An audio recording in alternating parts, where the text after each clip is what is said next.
Hey guys, this will be video 6 for the how to restore a vintage Gibson Les Paul, and as I jokingly say, probably a modern one as well. They're about the same. I'll do a little bit of a let me just slow down and I'll do a slow flyby of the finished neck. It has been just dry sanded up to about 600 grit and then buffed with a quad alt steel wool, and I'm about to do some wet sanding with up to about 1500 grit. Should be fine. This lacquer has been drying for about 2.5, close to 3 weeks, and in my basement shop and in my house, I keep the air conditioner just insanely cold, so it dried. I probably could have shipped this guitar a week and a half ago, but I like the idea of taking my time and really making certain that the lacquer had shrunk a little bit before I do any wet sanding. Okay, so I'll do a little bit more flyby in a moment, but I think the most beautiful view is, and for the player, when you're actually like looking at the guitar, the chatoyancy is really beautiful, and it's really awesome because it's, even though this is Honduran mahogany, when I first started doing all the lacquer work, it was amazing how much it resembled like a really beautiful flamed maple. And because the Honduran mahogany has a lot of beautiful strawberry blonde, and then all of a sudden it'll be straight up, just like blonde, and then you'll turn it, and then it'll get really dark, and it's just really beautiful. And I did a video a little while ago, just a test video, and you could even see this body doing the same thing, where it's kind of showing some dark spots and some light spots and stuff like that. I have no idea what you might be seeing, but as far as the neck, looking in place with the body, it's definitely complementary, and it's clear that they're both Honduran mahogany. It's really beautiful. The neck is far more attractive, probably a little bit almost too attractive, but hey, my theory is, if this is going to be a keeper guitar, hopefully this will be very inviting for the player to always want to just pick it up and really enjoy not only what you feel and hear, but what you see as well. It's a sign of a good guitar, a good build. Okay, so what do I want to talk about? I want to do a little bit of mock-up. So let's just dive right in and start doing some mock-up. And, I will cover this. In video 5, I had mentioned the possibility of, hey, if you want, Jerome, I can change this over like a 50-something, mid-50s Goldtop, small headstock and all that stuff.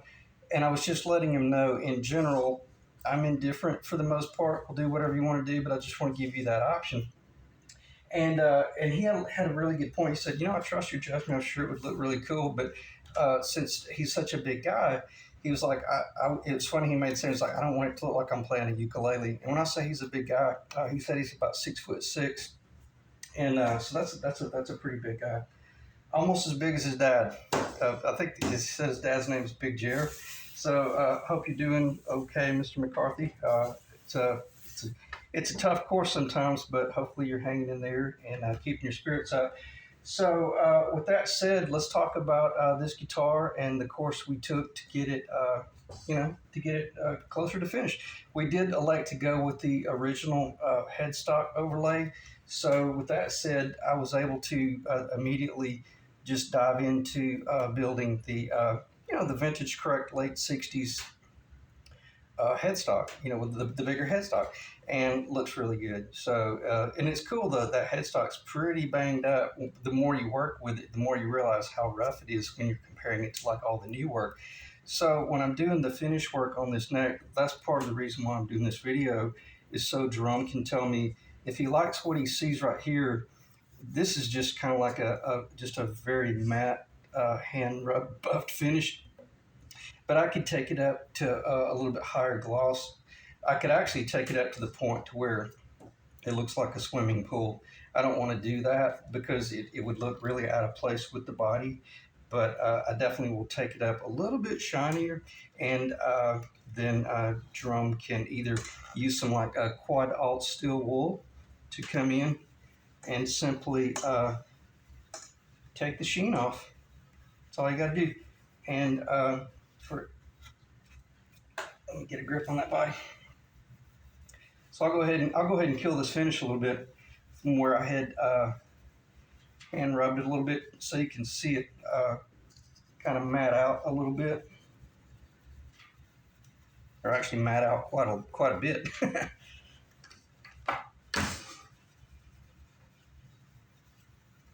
Okay, so I'll be curious to see what that does in the video. But what I'm seeing here on the table is it's absolutely considerable. It took off probably 40% of the sheen. So let me get a cloth back here. Well, that's a wet cloth or a moist cloth. Let's do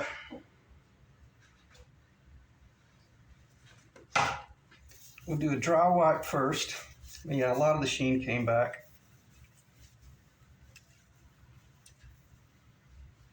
It's kind of deceptive in the camera, but what's really cool, and this, if you were to start wet sanding this, even before you did any polish work, man, it would start really shining, because I did wet sand that headstock overlay just a little bit, but I did not do any waxing up there.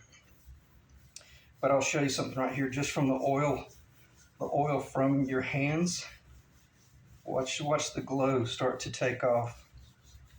So it's really cool. The nitrocellulose is very, I guess, for lack of better words, it's just very organic. It has a very organic feel to it, nothing artificial at all. And that would be along the lines of the way, they built violins back in the, I don't know, whenever it was they started building violins. Would that have been in the 1400s maybe, or possibly even earlier?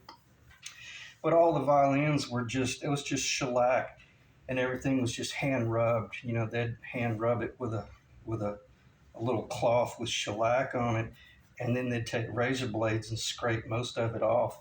And everything about building a vintage arch top or a violin was to just seal the wood and get it, just properly sealed. And then everything was very much a hand rubbed finish. And right now, my hand is getting so hot, it's just about to start burning. But hopefully you can see the nitro just really take off. So I say this. What's going to happen is you're playing this guitar. It's going to start getting shiny on you, and you'll either have to hit it with some quad alt steel wool if you want to keep it dull, or either if you wanted, you could take some. I probably will wax it. This is a moist cloth right now. Or you could, at this point, you could take some just like just a high quality McGuire's wax, and just do a single coat wax, and then the guitar's finished. And I probably will wax this just out of curiosity to see how beautiful this wood is. But then if Jerome says, oh no, I want it to be just a real warm matte finish, then I'll just take some mineral spirits and just clean all that wax off. Okay. So the cool thing about being at this point is you can take it in any direction you want. So speaking of that, let's take it in the direction of mocking it up and kind of seeing what the guitar looks like as a finished guitar. This is really rare, the old vintage correct truss cover. And actually this color right here would not be that difficult to achieve with your lacquer. See, this is just like your clear nitrocellulose lacquer there, and here's some tinted nitrocellulose. It's like a dark tea, and you would think that, oh wow, that's way too dark, you're going to lose your guitar. But actually, it's if you're doing vintage tint work, you could even go darker than that if you want. But you could put a little bit of that on a. Actually, the way you could do it is just lay this on a surface, and then just spray a real fine coat, and then come in, and then just after it's dry, just kind of rub it just the way we just did that back. Rub it with a cloth, and that nitrocellulose will melt down into the white. And I was about to reach over and grab Eric's SG cover, but Eric's SG shipped last week, and he's supposed to receive it today. So don't have that in-house anymore. But nonetheless, it's pretty easy to achieve your vintage correct items like that. by using your nitrocellulose lacquer.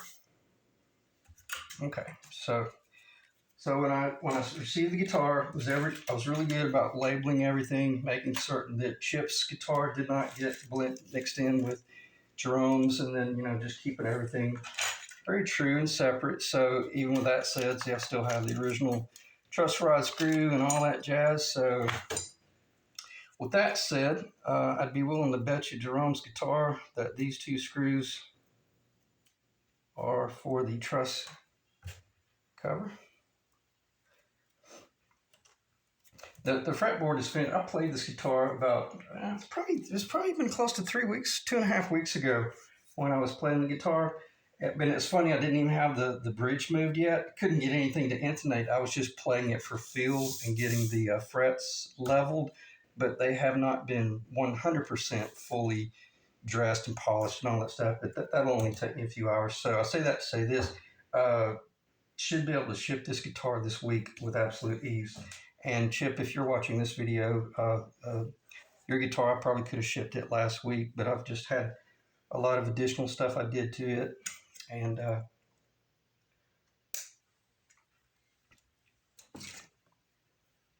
always takes a little bit longer to do anything. It's just hard to do unless it's just directly up under you.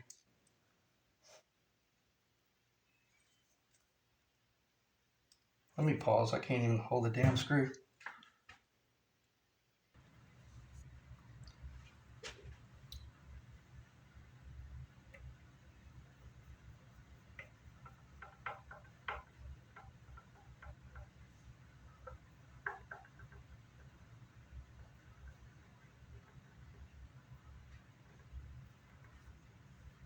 Trying to feel the bottom. Yeah, it's tight. I always just used my thumb and finger strength right there, and she torqued up properly. Looking cool. Now let's see. The reason I wanted to do this video also, well, because it's been several weeks since I've done a video, but also to talk about in video 5, I had offered to Chip the possible Jerome. Sorry, I had offered to Jerome the possibility of doing, like the 50s. Okay, I'm backwards. I'm thinking of pressing. Of doing the 50s head, the small headstock. And even he clarified, he's like, nah, man, I look like I'm playing the ukulele. So let's stay with the big headstock. And I'm really glad we did because it's got the perfect amount of beat up to it. And it looks real good. And even he was like, let's just go back with the original real cool Grover tuners. And because that's what he's been playing on the guitar. So it's kind of cool how I mentioned him. I said, well, I guess it's awesome. We're just going full circle back to the original guitar almost. Other than if you're just tripping up on this video, this guitar originally had when he sent it to me, it had a 25.5-inch scale neck on it that someone had replaced in the past, and played great, sounded good. It just wasn't in keeping with the guitar. All right. Anytime I start disassembling a guitar, I always take my small micro art pen, and I always identify. So that's the A. I'm looking at that from the back. Let me just get them laid out. Here's B.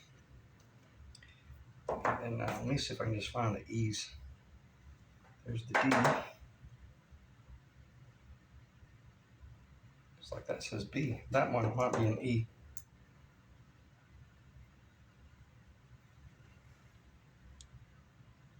Okay, that's the G. Okay, that's an E. Maybe this is an E.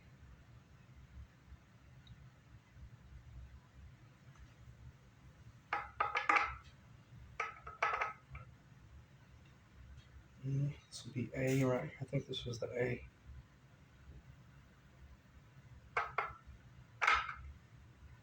A, is that the D? You probably can't see it, but there's just a very faint D. And I'm looking for the G. There's the G. E, A, D, G, B. And it's really cool. This is you can see This is a pretty precise fit. There's not much slop, or there's just necessary movement. And I can't remember. I think this is a 3/8 inch cut. So I say that to say this: everything about the initial machine work up under his vintage correct uh, overlay was a one shot pass. Well, three or four. Started with smaller bits, worked my way up, and then actually it was about a 3 shot pass. By the time I got to my third bit, every bit of this was done on the drill press with this clamped in position. And once I identified the center of each individual location, then I did all of the finished drill work on that from the front. And then what you do then is this is why you don't do it. You don't try to do it on camera because it's pretty clumsy.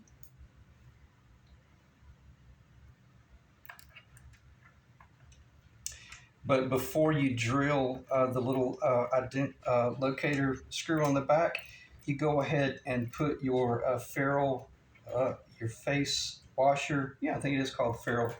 The ferrules and the nut, face nut on, and then typically I just kind of visually look at it and make the determination of what it is I want to do. So let me just go ahead and put these on here, and then I'll snug them up a little bit. And then in case I forget, it's just a matter of once you get the tuners where you want them, and they're a little bit tight on the face nut, then you drill the identifying location on the back. So it's pretty simple. And the cool thing about this style tuner is you can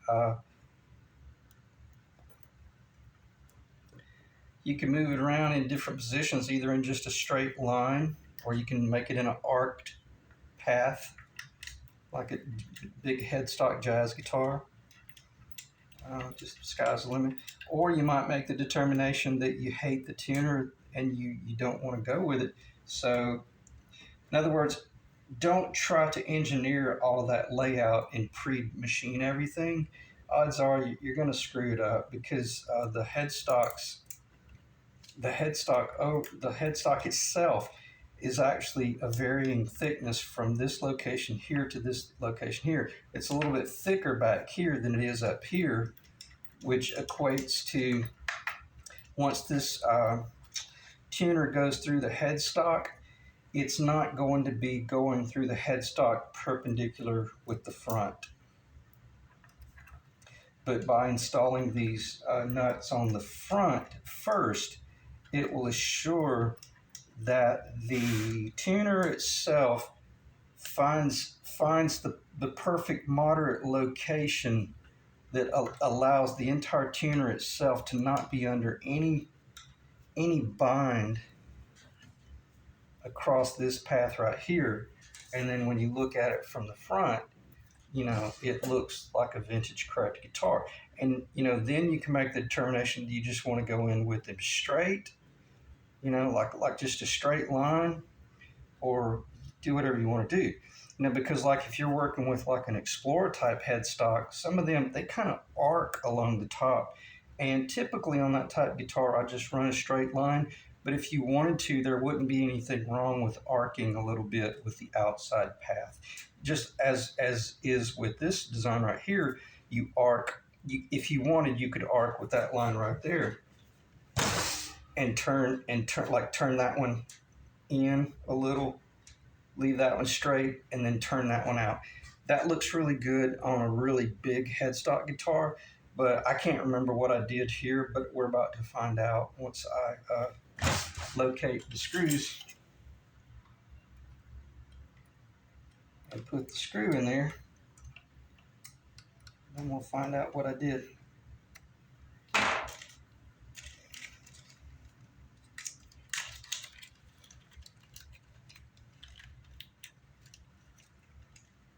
Very easy to lose something like this, and from the very initial day, from the very initial video, that was the first thing I did, was catalog these vintage correct screws because these would be virtually impossible to replace. Well, no, I mean not, but they would just be insanely expensive. Uh, okay, I'm not going to tighten these down completely just yet because right now I'm just doing a mock-up. And fortunately, these are steel, or at least they have some alloy to them. I like using the electrician screwdrivers. This is a Klein, Klein or IEN. I think it's IEN Klein. I love the Klein because these are magnetic, and it's fine right at the point where I use a lot of stainless steel screws. But neither here nor there. High quality screwdrivers, and buy them once and never have to buy another set.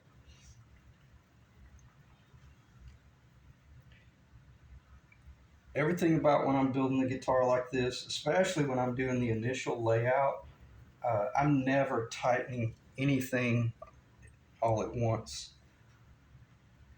But now that I've got these locations perfectly selected,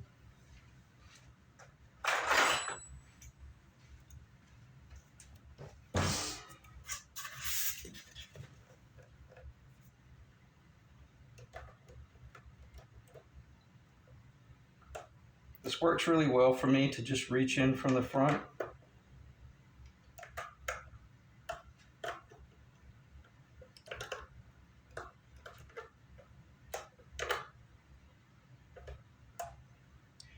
Now, if you wanted to, if you're dealing with a hypersensitive old vintage guitar that's got kind of sloppy tuners, at this point you could go ahead and string it up and tune it up so that each of these tuners pull in to the location where they're under a little bit of stress, or maybe tune it up about a full step below tune. Have them snug, but then just maybe make certain that everything's kind of pulling in, especially if you have like the old Waverleys with the two screws on the back. You want those screws and all of that framework to be kind of bottoming out where everything's just that. Everything's kind of bumped in place and there's no risk of that tuner slowly creeping and slipping. Well, it would be slipping in. You know, these tuners right here would be slipping in this way. If you try to tighten them up prematurely and maybe you had that tuner turned a little bit too far to the right, and then these up here, they'll be trying to pull in this way. So just right now, just kind of leave them a little bit loose. Just loose, not sloppy loose, just read between the lines. Right before you bottom out, tune up the guitar, play it a little bit. Then once you see that it's holding tune fairly well, now come in and do your final tightening. And with that, you might be able to reach around the string path. You should be able to, but if not, then you'll be using an open face wrench and just kind of tightening it up a little bit. And it doesn't take much. I like to take it up to kiss point and then about another, just another bump. That's all it needs. And then looking like a vintage guitar. Now at this point, you're ready to do your font. See what that did? That pulled the tuner in place and everything nice and true with no bind whatsoever. Now you can come in and just do your final tightening.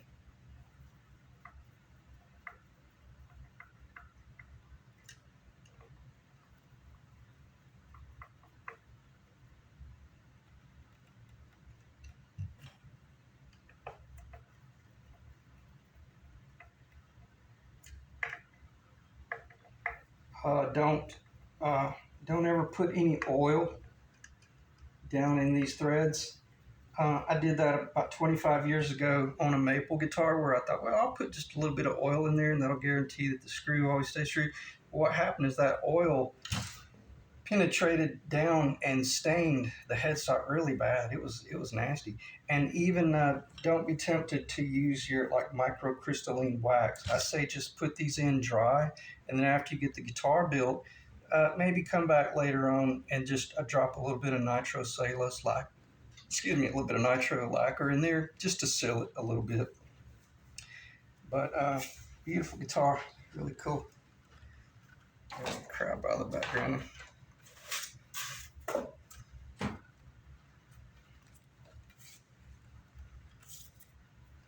Feels great. Everything about it feels awesome.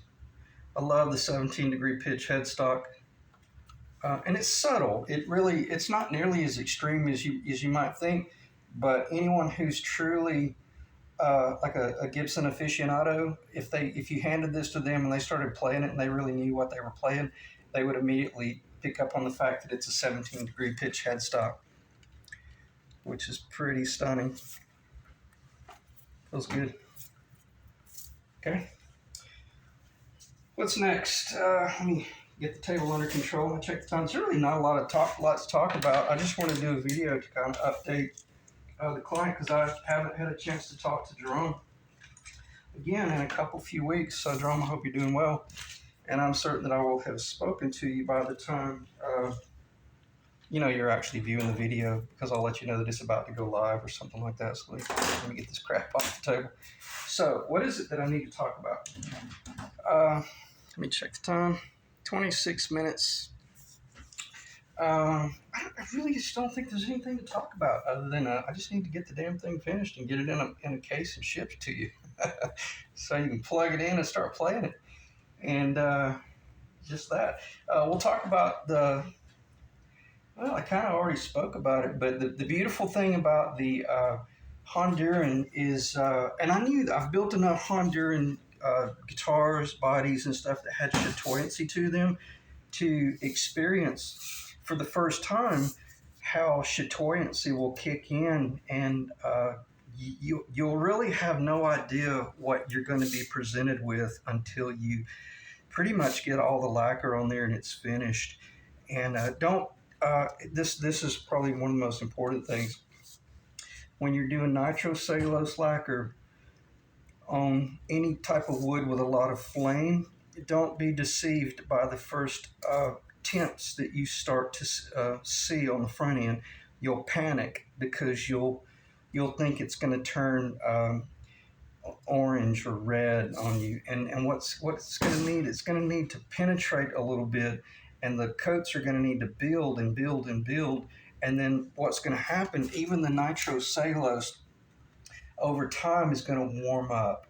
It's going to get darker. So don't panic and start trying to tint the hell out of your nitro and make it look, immediately 55 years old. You'll get yourself in a world of trouble with a guitar that'll look so fake and it'll look so unnatural. And that's what I meant by organic. I would make the statement that this is all clear nitrocellulose, but it's not, because I was concerned about this body being way too vintage looking. Right there at the last, I did shoot about probably 3 or 4 coats of the tinted nitrocellulose, and just enough to give it a little bit of color. You could probably see it in the tape there, but it really did not change the natural clear all that much. So what you're seeing is that's the actual natural Honduran mahogany. Real dark, vivid brown orange, goes into a supermodel blonde, supermodel a strawberry red, just a beautiful, beautiful wood. And the more chatoyancy, the more figure, the more dangerous, but also the more beautiful the guitar. And at that point, you just have to let the wood do what it's going to do naturally, and don't try to do anything artificial. Just let it just let it cure naturally, and over time it will get darker. Considerably darker? Not really, not notice. You're not going to lose the finish or anything like that, but I'm extremely happy with it. It's just a beautiful guitar. And the same thing is, it's hanging over here behind me. I guess I could show it just briefly. It's got paper all over it, but Chip's guitar is pretty much finished as well. But chips, I have not buffed his, so you can see what the clear wet. Well, it's not wet. It's just the clear nitrocellulose looks like before you start buffing it. It's real wild and shiny and vivid, but once you buff it down, it starts looking more in keeping with the vintage body, man. It's about as rare as it gets. It's old. It's like a snake skin, man. It's awesome. The top on this one has got so much checking. It's so beautiful, but it turned out really good. Very happy with it. So with that said, let me check the time again. 30 minutes. Okay, what do I need to talk about? I already talked about the fact that Jerome is a big guy, and he liked the idea of staying with the big headstock. I agree with you, Jerome. I think that was a smart move. So there it is. And what else? The only thing, and I still have not moved this bridge yet. I'll go ahead, and this is a discovery I made. This is oh wow, I forgot about that. Never mind. Okay, I was about to say that the spacing. Let me slow down. Okay, this is the Cluson reproduction. It's pretty darn close to the original. This is a Gato. Exceptional bridge. There's nothing wrong with this bridge at all. Let's do some quick measurement here. Or let me do some quick measurement.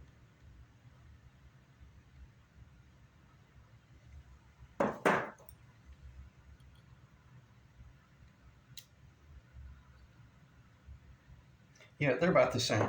Okay, I was thinking that this one was spaced a little bit wider because I'm about to have to move this bridge forward about 1/8 of an inch, which is going to be a walk in the park.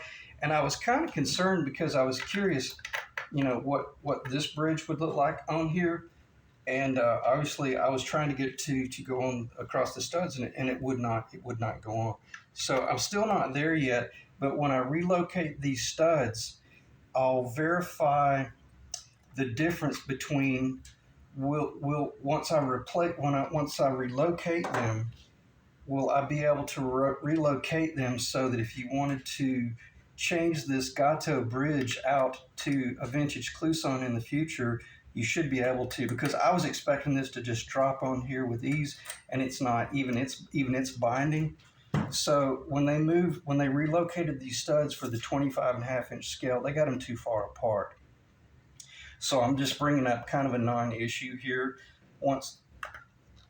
But I say it's a non-issue. That's incredibly important, because if you do all this work and then you do a piss poor job getting these too far apart or too close, then when you're trying to do all your real sweet adjustment, you're fighting a real difficult bind, and you don't want that. When it's under tension, you should be able to read between the lines. You should definitely be able to reach down here and with relative ease adjust up or adjust down.